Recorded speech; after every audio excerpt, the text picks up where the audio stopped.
He would get a lot of money, and then towards the mid game is where he would bring his power to bear in like team fights and stuff. So maybe we'll see him on one of those safer champions in farming with the Karthus or with the Orianna, something like that. Because really right now, it's not the League of Assassins anymore. It's more about heals and shields and longer drawn out team fights. It is, and we're going to see, actually, I was wondering if he was going to learn the champion, but Nidalee comes through for his Scar. You talked about safe long-range champs. Yeah, very. I haven't seen much Scar and Nidalee, I feel like. We haven't seen much of it, but it is one of those long-range mages, and it is a very popular champion right now just because of the power that she has late game. She can turn complete objectives or team fights around with only 2 spears. Yep. And both of these teams with very quick bans, by the way, coming out with their plans laid for this first game matchup. Yeah, so it's going to be Bunny Fufu's Thresh, Quas's Rise, and Voyboy's LeBlanc goes away. Meanwhile, the Skara, Soraka. I like that one. Used to play that one back in the day. Curse, though, I want to see where their picks actually go towards, because there's a lot out on the field. Most roles only got 1 or 2 bans here, so he says, you know what, maybe Xin Zhao is the most important jungler. Top lane Mundo, interestingly enough, is going to be the lock-in for Quas. Interesting here. The junglers were definitely talked up a lot coming into this matchup. And Saint was of the opinion that Xin Zhao is the strongest jungler right now. We can see that opinion shared at least a little bit by the team that he's coaching here. Dominate opting for that one early. He's a very well-rounded jungler now. It used to be that he was all about the early game and his very high-powered ganks. But since he thrives with the Pharaoh Flare, he also has a late game. You have infinite scaling with Pharaoh Flare. True. Once you get to the late game, kills or monster kills, everything awards you more damage, but also more sustain. That's a big deal. You get into those team fights, and as long as you get the actual combine going through, you can keep it going on. Lucian already grabbed for I'm a Cutie Pie. He's going to be playing that one for himself. Skara going to make the lock-in for his team. Yeah. And support for Kiwi Kid. No surprise there. No surprises for the duo there. Lock-in from Dignitas. We've seen so many big plays from Kiwi Kid when he's on Annie. They really rely on him for the initiations, and they've rarely been out of sync. He has a really good line of communication with the rest of the team and a very good understanding with Cutie Pie. They play together so much. They're both kind of on a different level, but they're on the same different level. Yeah, they are. They have their own sense of humor, and it's wonderful and magnificent. And as long as they both get along, that's perfect. Yeah. Now, the other thing I really want to talk about is the heal on Mundo. Heal, big buff to Mundo in the current state of the patch. I think that he's going to stick with this heal teleport combo, so he can remove any ignites. I don't expect to see ignites from Dignitas, but he can remove any sort of healing debuff that way. And the move speed bonus makes it a semi-escape and a semi-initiate for him too.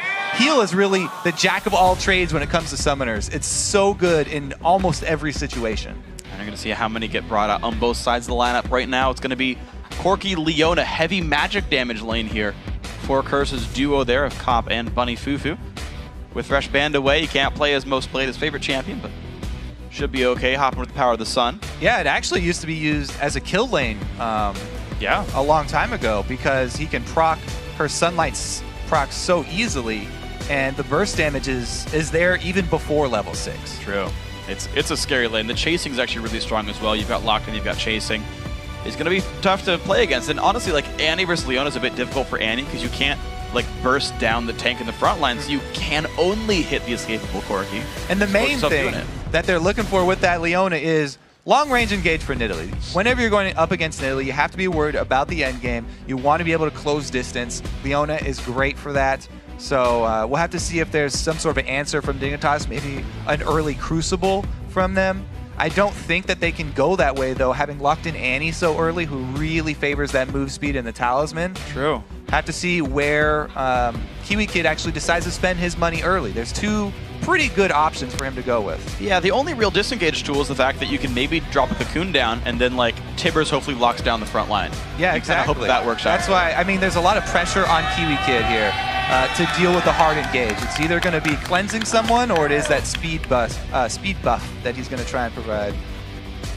And I want to see what the last pick is for Curse. They're going to look. They were hovering Syndra. Or sorry, they're hovering Akali. They're hovering Syndra now. I am curious to see where it goes. Actually, yes. The Yasuo. Now, there's only a few knockups, but Yasuo's got good engage. Yeah, since there are so few knockups, this is pretty much about the lane matchup. A lot of Koreans, or not, you know, Yasuo into Nidalee is one of the few matchups that people actually like to take Yasuo in among mages in the mid lane now, because he does have that kill pressure. And talk about closing the gap. Yeah. Yasuo also has the ability to negate spears in the late game, protecting everybody with his ginormous wind walls. It'll be up easily once per minion wave, so if you want to play offensive or defensive, you can say, okay, during the duration of this minion wave, you can block all the javelins. Yeah. You talk about summoner spell picks. There are a couple of ignites there. Exhaust for Scar to survive the all-ins.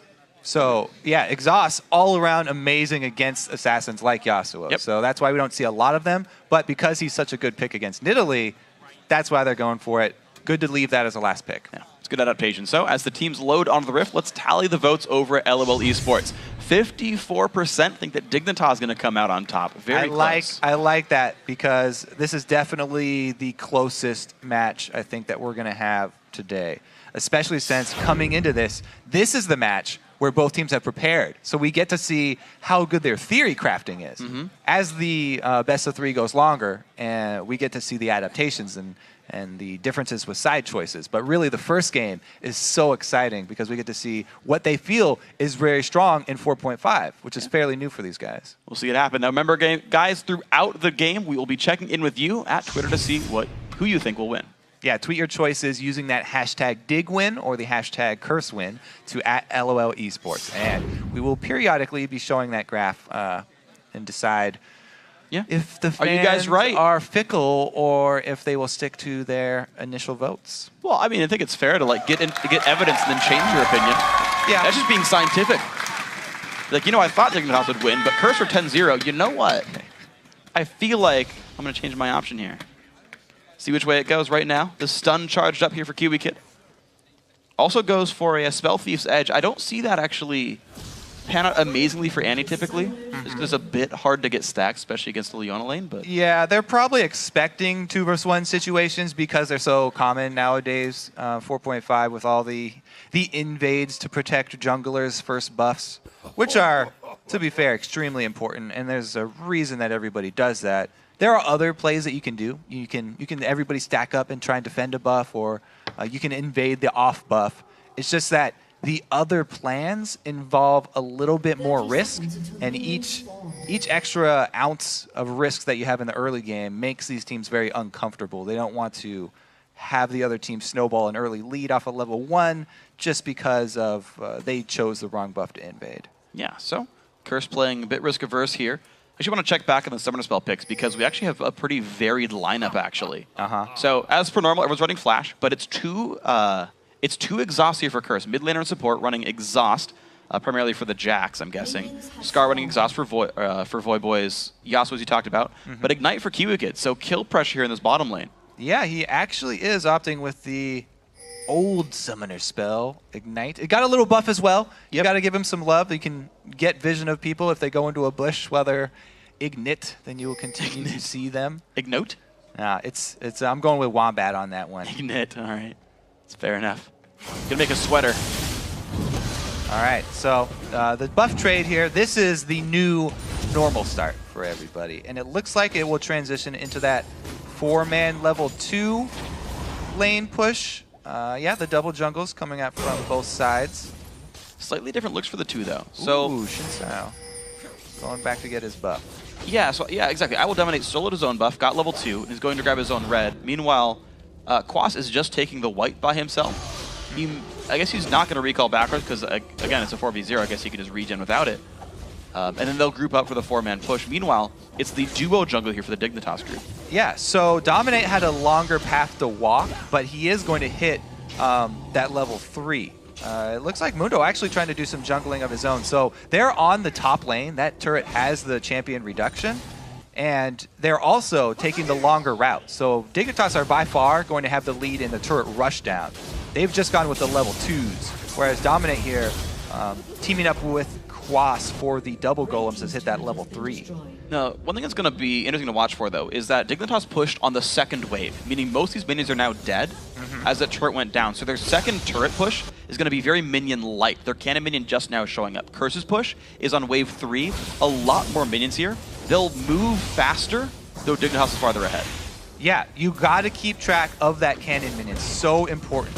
Dignitas's cannon has just come in as well. This one should probably be able to save most of that giant wave for Curse. They've got a lot of ground to make up, though. And meanwhile, you have to always think about the mid lane as well. You know, there's so much action going on in the side lanes. That means the mid lanes get to have isolated matchups. And Voyboy was the one who got that counter pick. He's the one who's trying to use the Yasuo to punish Scarra's Nidalee early, try and keep her down before level 6. And Dignitas made their way up to the inhibitor by about 4 minutes, but Curse with the early recalls are going to make their way back. So +1 turret for Dignitas. However, Cop is still in that side lane, shoving it down into the tier 2 turret, getting a bit of a minion lead for that. See how much that pays out. Noting the Curse back time here for Voyboy. He's timed his back. When everybody goes invisible from the bottom lane push, he does not want to be one of those mid laners that gets ganked. He's a melee champion. He usually has to be fairly far up in that mid lane, and we've seen several mid laners since the inception of this new meta be ganked by surprise support ganks mid or something after they're done pushing. Yeah. Voyboy will not be caught off guard. It looks like there's not going to be many surprise ganks in general. Look at the item builds. I will dominate Voyboy both. Grab dual wards on their way back to the base. Machete plus double Doran's Blade here, so the investment in early power, a lot of vision here. Curse setting up for an early vision game. Yeah, also in these 4 versus 0, I guess, switches, you also have to know what each team is going to do with their wave that was shoved all the way in. Looks like both of them are opting to try and push it back. They're not trying to have any deep freezes here. Dignitas, they at least have one extra turret to fall back on for Jax, and they're happy to funnel all of their extra side lane farm into that Jax. They want their solo laner to be more of an impact towards that mid game, because if they do not have him with that teleport, then they're going to lose out on the first dragon.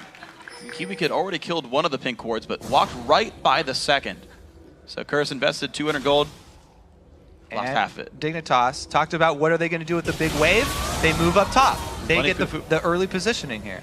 All right, well, Cop stays in with the Summoner heal. He might have been okay anyway, but Summoner burn just to get him out of there quickly. 3-man defense up here. Quas pushing the bottom lane by himself. Cruiser will TP down there to defend. Scarra and Voyboy in a battle. Level 5 versus 4, actually a bit of a lead there. And look at this swing from Dignitas. They send everybody up top to make Curse react to them. They have all their resources trying to defend that turret, and Dignitas abandoned their giant wave. That's the huge wave that you usually see teams pushing with, but they make a really good call. They use their teleport down bottom, catch that wave at their turret, and actually swing everybody towards the mid. Get a bit of damage for it. Cocoon goes on, and I will dominate, actually. Curse on the back foot with all of these moves here. Cruiser did get some farm in the bottom lane, though. 37 to 29 across those guys. And the Jax is really scaling. He is level 6. Mundo not yet there. Cruiser got a good deal with these lanes. Yeah, so what they did here with Dignitas is not only did they funnel, mid lane. Big engage. Kiwi Kid very low on health, but the damage comes back. First blood goes through to Dignitas. Cutie Pie trying to get his team to safety, but Voyboy gets the knockup. Still getting the damage across. The counterattack by Curse looking pretty good. One hit to go on Crumbs. Voy gets in turret range, has to flash. He is one hit from dead. Little over aggressive. Yeah, 1 versus 1 exchange there for Curse initiating when they still only had 3 people, so it's sort of a 3 versus 4 for a small amount of time. And they only trade kills. Very dangerous for them. And it's good for Dignitas now that Scarra has finally hit that level 6. We will look for the blue buffs next time around. Let's see here. How far is Corki? He's fairly close, but again, it's a little bit early. Kiwi Kid does get some distance with his flash, and it buys him enough time to get his stun off. So that was huge for them. Cop eventually does come in and answer the kill, though. He's going to make it, though, a 600 gold lead, though, for Dignitas. Of course, they have the team that's plus a turret. But, you know, being the team that has the first blood bonus gold for 150, the extra turret's worth about 700.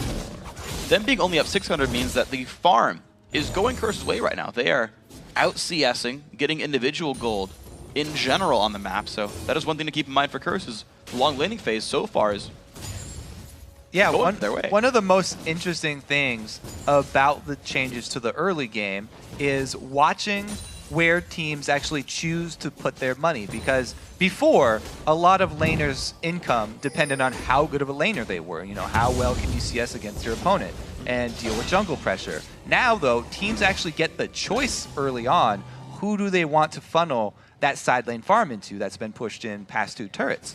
And Dignitas are putting a lot of their money into Jax. They tried to get him that full top lane wave all the way up to the turret, and then they also teleported him down bottom to get all of that. So it's very interesting to see, and it's pretty much expected when you do have that Jax who scales so well towards the late game, to see where they want to put it. The next question that is going to come up, how will they deal with any sort of dragon pressure? Because the teleport was used for Cruiser, but it was used on a turret, and it will come back up very soon. So they can actually reposition him one more time. Yeah, Cruiser TP up very, very soon. Quas already is there. Voyboy going to hold the lane in the top side. Looks like a rotation by Dignitas not going to pan out here, as Curse also made that move. But QtPie still wants this push. He is still clearing minions up in the top side, wanting this push to work. And he's got 3 people up top already swinging down towards mid here for Dignitas. Cop's got to be a little bit more careful. Okay, good dodge there by Cop, but his turret very nearly dead. And Voyboy being up top, he does not have a teleport. Dignitas could try and rush something here. They're getting the early control of this mid lane, which is really, really low. And there's the minion line. Looks like Dignitas don't want to force this. Bunny Fufu not even level 6, but they don't want to risk the engage anyway. Cruiser and Quas just chilling in the bottom lane, 8 for 7. This matchup actually is continually going Cruiser's way. This minion lead has gone plus 20 since I last looked at it. Yeah, he's gone with the early burst build here for Jax, the Sheen. So that just makes his harass even more scary. In the laning phase with Jax, by the way, it's quite easy what you do. He's very strong right now. Once you hit that level 6, you auto-attack a minion twice to get your ulti proc, and then you lead strike onto them with Empowered Strike. Adding Sheen onto that is so much burst damage. He's almost like a mage at that point. And if you fight him, he's got attack speed already. You can dodge you for a while. It works out quite nicely. He's a great lander once you hit 6. QtPie, he's going to get the bottom lane to farm. As Cruiser went back, looks like Cruiser will hold the top lane. More well-equipped to stay in lanes with no turrets available. That's fine. Dominate still on the clears, though. It's going to be Ancient Golem for Crumbs, no surprise, but Wriggle's Lantern for Dominate. He's actually 14 stacks, and Curse is going to start out on Dragon. So they actually have amazing positioning on this. Should be uncontested. Now, in the last series, there was a lot of criticism for Nintendo and his management of the stacks. However, you have to remember that these games are the lane swaps, and you have to put some time into turret pushing. However, Dominate is doing a pretty good job of balancing the off time in his jungle, and also you have to remember that you can also steal away big camps from your opponent's jungle. So every time you see them available, do not be afraid to do some counter jungling. Not right now, Dignitas. Playing it slow and steady. Curse kind of doing the same. They've actually made a good move for some global objectives, though, with that dragon going down. And the early gold lead from the first blood in the turret pretty much washed away now at this point. Pretty much even game right now. Scar happy to keep farming up, though, on Nidalee. Still just chilling with the Chalice. This mid lane turret so close to dead. But Dig don't quite commit for it. Yeah.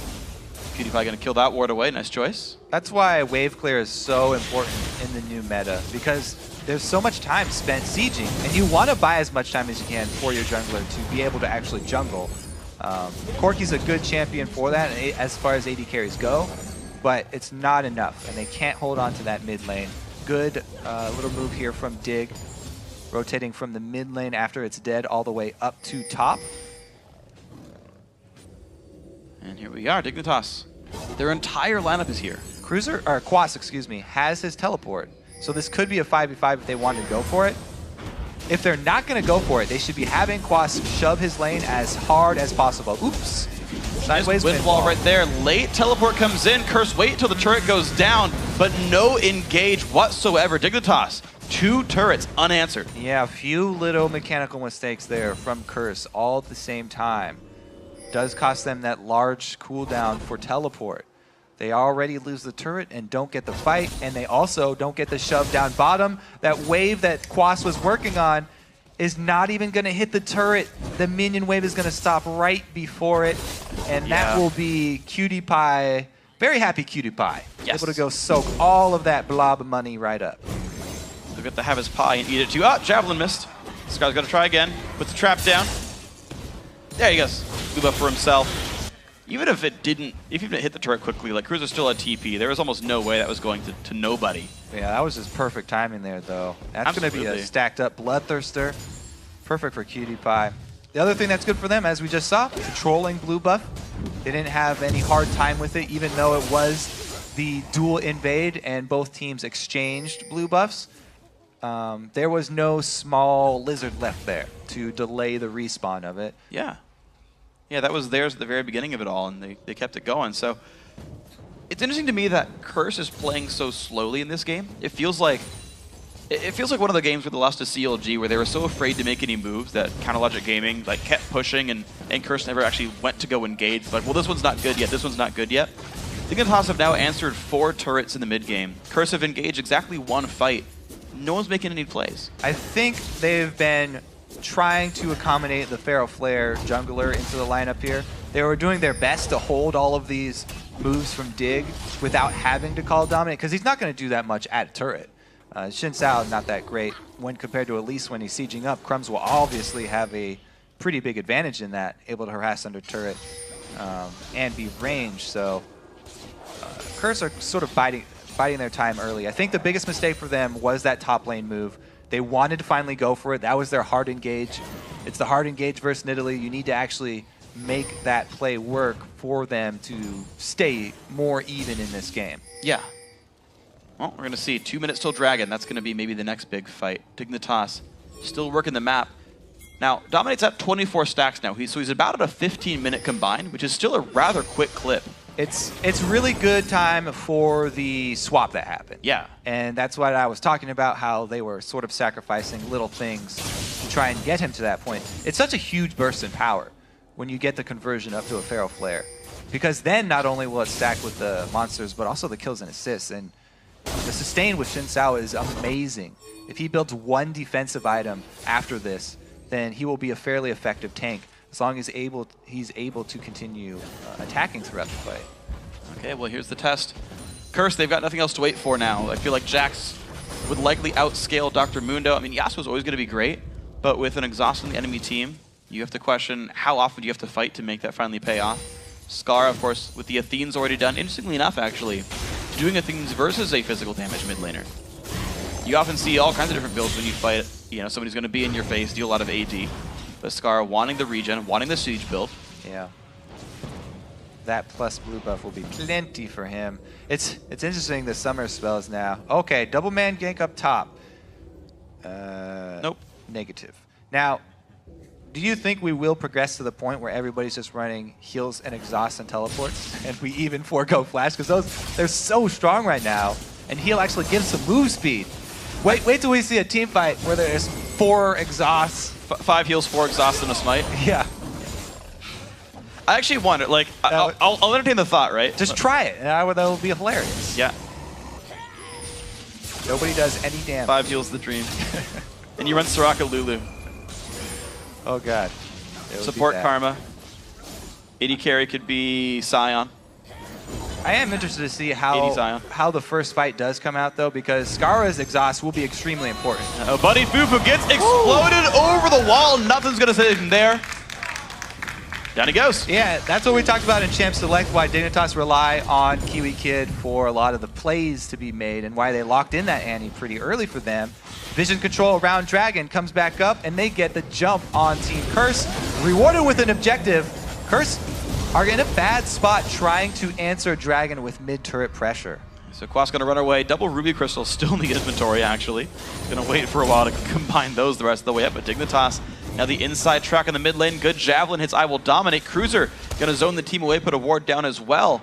Dignitas are going to stay for this one, but Bunny Fufu off of the wings has the ulti. Puts it down. They stun Crumbs. Quas comes in.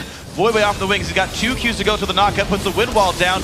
Goes back to the engage. Cruiser in the air. They don't go for that one yet, though. The flash is coming across the wall. He exhausted the chase still coming through. Cruiser versus Dominate. Dominate wins that fight. Looks like Curse are picking up kills. Voidway still has the ulti to re-engage. Dignitas run away. So right before this, I called out where is Scar going to use his exhaust. It was down on Mundo. The Sunfire Cape Rush Mundo. Not going to deny a lot of damage, and this is the hard engage versus the Nidalee comp. This is the give and take. Yes, it was a 1-team fight for Curse, but they're still behind in gold, and they've got a long ways to go. Great solar flare from Bunny Fufu. They get the engage, and the fallout from damage is quite nice. Dominate comes right in, and they're able to lock up Cruiser here. The exhaust going down on Jax to keep his damage low. Nice jump there from Dominate. The confidence to go after Jax. Yeah. I'm actually so surprised that Jax even died in a very auto-attack heavy team fight. That he's dealing with Xin Zhao, he's dealing with Yasuo, dealing with Corki, and he's like, actually got focused down pretty early on and died. I'm surprised that a champion who generally excels at not getting auto-attacked was a target and didn't fall. The double heals also did a lot of work for Curse there. Quas, as we said on Mundo, bringing even more to the team fight because he is running a heal. Yeah. And I mean, he's going to get Spirit Visage very soon. He's started the recipe on that one already. Like, we saw the difference between Flash and heal. This is why I'm bringing up the point of actually dropping Flash, which is nobody has done in a very long time. We saw in that team fight, Cruiser uses his Flash. He flashes out of the fight, but he still dies because Dominate can follow him. But Dominate flashed. Whereas Quas was able to add healing for everybody. So yeah, the answer to Flash, more flashes still, so probably won't see it drop off, but I do like the move on Mundo. Just bring teleport. It's like a longer range flash. Well, he's got that as well for you. Yeah. There you go. See? Made it happen. Replace that summoner. Heals to stay. Flash is optional. Ooh, gets it right in behind that minion. And that's before any magic pen or the completed death caps. That will get scarier. Skara doing his piece-by-piece wave clear, sniping out some caster minions. Pink ward's covered for Dignitas. Looks like Curse is going to let him have this one. Quasin on the top lane. Uh-oh, getting a lot of damage onto him. Bursted down. Cruiser gets the kill credit. 3,000 gold to Dignitas. Now that's going to give them control of this top lane. They also have a wave coming in, and Nidalee has blue buff. This is perfect scenario for Dignitas. They would love to siege up at this outer turret here and throw spears for as long as they can. Well, I see how well Voyboy can try and protect this with his wind wall. Looks like they don't even want to get close because the dive would be very, very, very real. It's true. It's 4v5 without any kind of a big front line. Dignitas going to stay, take the damage for it. QtPie picks it up. 5-1 in turrets now. Dignitas well winning the objective game. And they also run right after that turret goes down because they just saw Quas come up and his teleport is available. They did not want to get another solar flare locking them down. You know what's interesting about the way this is playing actually is Dignitas have forfeited the last couple of dragons. They're only playing when they get the damage in, when they get the picks. But it's interesting, if Dig keep forfeiting dragons, they have to push quickly because they're basically getting 1 to 2 turrets per dragon that Curse gets, right? And if they can keep that pace, they'll stay ahead in gold. Uh-oh, Kiwi Kid might get turned into a smoothie there. I will dominate going in. 1 hit to go, takes the solo kill. That was nicely done. Yeah, he might have been able to run a little closer towards Skara, but Kiwi Kid was pretty much dead there. Now the dive could come from Curse. Here we go, slow in from Quas. Skara has nowhere to go except backwards. 1 more hit, puts the exhaust down again, and he goes down to cop another kill now. Curse, keep finding random kills and getting their sieges off that. Yeah, not only did they get that solo kill, but also the exhaust is going to be down for the next team fight. Meanwhile, dual push here from Dignitas. That TV's going to stop. He killed the turret. There's no defense right now. QtPie can keep going. Yeah, though you want the reduced cooldown by teleporting to a turret, you have to use it on a minion because they can't actually kill a minion. The turret can go down. QtPie with a great job, no fear, is able to get the top turret. It's 2 for 1 for Dig here as far as the pushes are concerned. Will QtPie stay? It's going to be a bad fight. He'll die if he stays for it, most likely. He's going to try to make his escape now. A little bit low on health. Dashes away, gets rid of the slow, but Quas, I don't think he's going to be stopped. Yeah. QtPie is trying to run over to Jax for some support, but Cruiser... Summoner heal comes out, the dodge. They get the inhibitor, actually. Quas, now she's forced to defend against Cruiser. QtPie gets away, but he's getting chased by Curse right now. Yeah, Cruiser runs the opposite way. This is a great strategy here. The crisscross from Dignitas. Oh, they get QtPie out the bottom and Cruiser up the top here. Void doesn't have boots. He couldn't chase down against Lucian. Static Shiv, not as good as boots do. Oh man, the switcheroo there from Dig. What a beautiful play from them. Double inhibitor take versus mid inhib being down. What a counterattack. Dignitas continuing to out-strategically play Curse. Yeah, that was amazing. Skara gets dove mid, and Dignitas make the call to push both sides, gaining so much more than Curse. So now, Curse, how well can you hold on to these minion waves? Because there's a bunch of gold flooding in. There's 2 basically one-sided minion waves that Curse can farm for XP and gold. So how well does Dig siege mid? How well do they control Dragon and Baron? Or can they siege off the super minions? I don't know. That was just such a huge swing in power in the last 2 minutes. Curse didn't even get the middle inhibitor after taking down that inhibitor turret, since they all were trying to cut off both members of Dignitas that did the pushing. So much momentum there for Dignitas. You're going to see another objective go their way. So, 3,000 gold. Interestingly, the gold is actually incredibly still close between these two teams. Dignitas up 3 turrets, but the kills are close, right? Minions going back and forth. I'm amazed like how much it feels like Dig are able to create these advantages on very similar powered teams right now. Yeah, well, it's not like their power is going to fall off either. They've got the Jax, and they've got the Nidalee. Like, they are very happy going towards the late game with 2 inhibitors down. They can even, you know, do sneaky Barons. It's a Trinity Force Blade of the Ruin King Jax. He can do a duo Baron, and they can control mid lane with a blue buff Nidalee. So there's so many options now for Dignitas. Yeah, well, right now Dig are sweeping away the wards inside of Baron, but there's one to the left that they don't see right now. Quas still holding down to this bottom lane, a giant wave up in the top as well. And Dignitas are going to start this one out. Cruiser's going to get seen, I think, going in towards this. Not sure if that outer ward. He did ward hop to it, so they might have got a glimpse, but 2 inhibitors down means there's so much pressure. And with the other 3 members of Dig zoning, I don't think there's any way that Curse could actually face check that without terrible results. Yeah, you're right, Curse aren't even going to try it. Quas actually back to his Nexus turrets defending. Baron goes down to Dignitas. 4,000 gold lead, 2 of 3 dragons, the only Baron, of course. And they can make that siege even better next time. Yeah, this is going to be a pretty strong push from Dig here. This might be game-ending siege. They've got that purple and blue Nidalee, and Jax, once he gets Baron buff, is ridiculous, benefiting from both the AP and the AD that it gives. This should be Dignitas making quick work of the mid. It's going to take a bunch of damage. All of Curse will converge when they can. Voyboy not going to win wall that yet. So here's what's going to happen is Curse is going to have to make their last-ditch effort here. They have to go for a hard engage, and they have to try and burst down Dig before the dual lines of super minions come in. If they wait, then they are pretty much screwed. Well, Bunny Fu just took a giant javelin. He's forced to disengage. Turret goes down. Curse stuck in their back of the base. Now 3 inhibs are going to fall. Dignitas, right now they own Curse's base. Yeah. Still a 5v5, but there's minions coming in. Dominate takes another javelin. Top inhib respawns. And it's going to be the engage. Dominate gets the knockup. Here comes the fight. Dominate goes down though. So far 5v4. Solar Flare comes in a bit late. Cop still putting in damage to the backline. Cutie finds a second though. He finds a third. It's going to be Curse getting routed in this fight. Bunny Fufu also going to go down. 26.5 minutes in. Dignitas find their big break. Turret number 1, turret number 2. Going to be the Nexus. 1-0 Dignitas. I think Dignitas showed a very good handle on the 4.5 changes here. They punish the Feral Flare play correctly. They get very early pushes going, and they continue with the pressure onto the turrets, always swinging back and forth from top to mid, and using the teleports very effectively. You have to commend Cruiser for his use of the teleport, getting a lot of farm on Jax very early so that he got to that threatening point very quickly in the game. Yeah, and I gotta call back as well to Coach Scara. Oh, look how happy he is. Yeah. Everybody, all smiles. I mean, Kiwi Kid's literally always all smiles, but Scara, definitely the rest of the team happy about that one. But the Coach Scara point, though, the double inhibitor take was just such a swing in that game. That caused the end game. And it was Scara being the martyr for that play, too. Exactly, yeah. But that's the thing, right, is like, right, Scar had those 3-4 weeks back as a coach, right, watching the scrims, informing the team. Again, all his teammates saying they loved how much Scar's tutelage helped them. And then they get the shot call to be like, yeah, you guys push those sides, right? Just the clairvoyance there to say, yeah, go for these.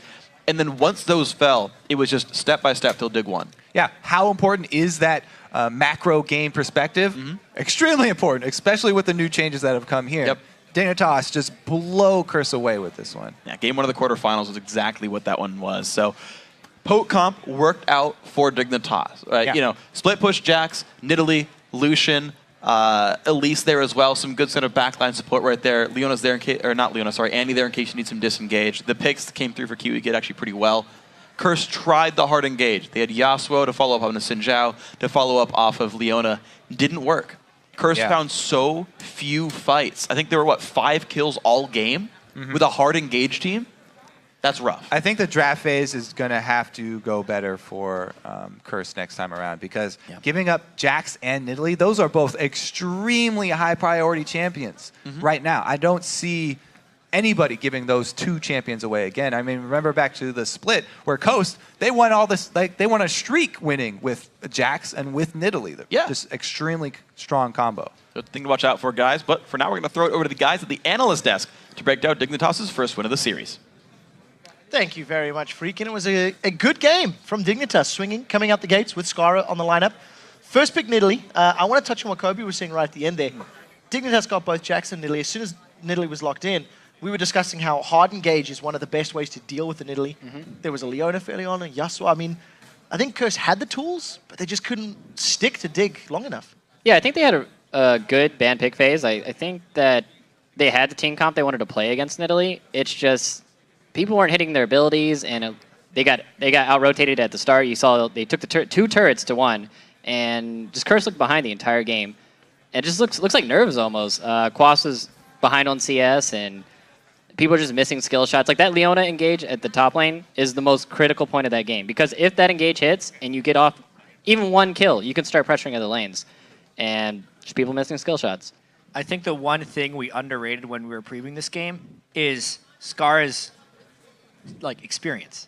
A lot of these guys on Curse are coming in for the first time. Quas never played in a playoff game. Bunny Fufu's still new to the LCS. Those guys kind of folded under the pressure, and even though Skara didn't have a great game, he didn't choke, right? He played solid enough on Nidalee to just let the game happen. Yep, he showed up, did his job. I mean, he didn't really have to make any flashy or clutch plays. Like, hey, I'm here, I'm throwing spears and healing. The clutchest play that he probably made is when he died in the mid lane because he distracted them long enough to kill 2 inhibitors. On the same token, the decision-making from Dignitas seemed to be very smart. They, as we talked about, they pressured the side lanes. They kept Curse sort of on the back foot, and every time Curse did engage, as you're saying, it didn't connect well enough. So, talk to me about the map pressure that Dignitas was creating and moving around the map. Was it what we expect on 4.5? Where does it rank in terms of overall map movements in contrast to the previous series by CLG, for example? I mean, it looked pretty similar to how CLG was playing, but I'd say it's more mistakes by Curse that it looks so good, because they weren't ready and waiting to kill people when they were trying to deny them vision or putting wards in. When you're putting wards in people's jungle, you're going to expose yourself. You have to blindly go into the jungle, and you can face check the wrong brush, and you can just get instantly killed. And because Curse was just behind on that, and not ready and waiting, and not ready waiting to get the picks, just nothing ever happened, and they just slowly lost, and they bled out. Yeah, as far as it being a slow loss, I think it was more about just one really bad set of errors that was too much to recover. That didn't help either. Well, I'm going down. I'm happy you bring it up because that's actually the replay that we've got. Let's pull the replay up onto your screens.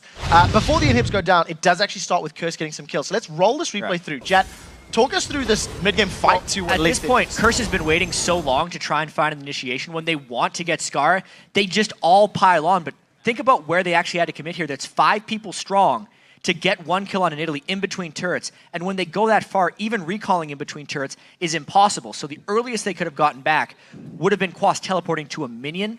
But as Saint pointed out earlier, he actually teleported to a turret, which went down, which delayed his back even farther.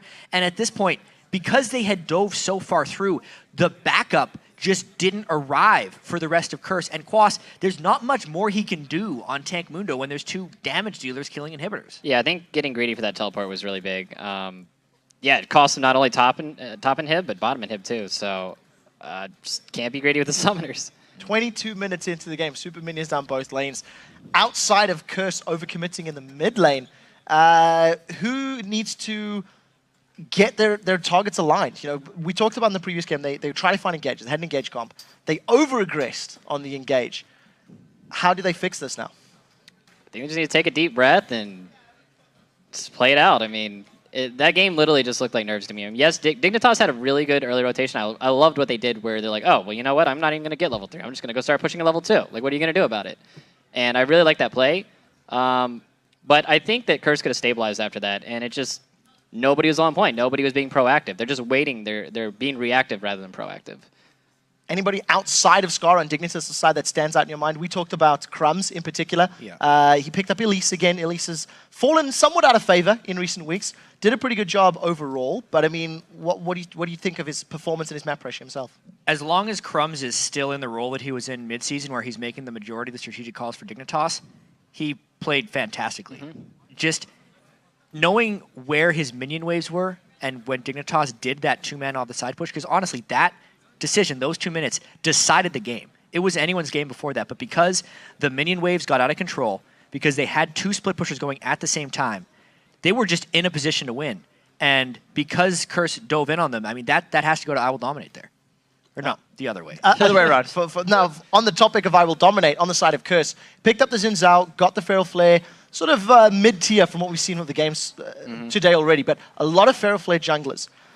Xin Zhao didn't do a whole lot to defend against that very map strategic push. Does I Will Dominate have other champions in his pool to maybe help counter if Dignitas do the same strategy or same style of play? I mean, he definitely has other junglers he plays. Like, he's played junglers that aren't Feral Flare before Feral Flare got introduced, so of course he can play those champions. But I don't think that the champions are going to be... I actually like their team comp they had there. I thought it would have been really great if they just got the picks they needed. They just need to start going out and being proactive. They have to go do stuff rather than like, hey, like you're taking our turret, like maybe we'll show up and watch you kill it. Oh, it's dead. Like, all right, we'll see you at the next one. So hopefully they can avoid it. Yeah, I actually feel like that's kind of been Curse's weakness all year, though. Whenever they've been losing, we're always saying they need to go do something, and oftentimes they just let the game lose around them, which is why I feel like they're strongest when they run the hard initiation compositions because it lets them pull the trigger. But they weren't pulling with the right time because of nerves, so they were kind of inactive with the wrong type of team composition, and it's got to be the nerves. Yep. We'll have to see if they can fix it going into Game 2. We do have to take a very quick break, but there is still more LCS action to come. As we've mentioned, when we return, this Game 2 as Curse takes on Dignitas, who are 1 game away from securing a spot in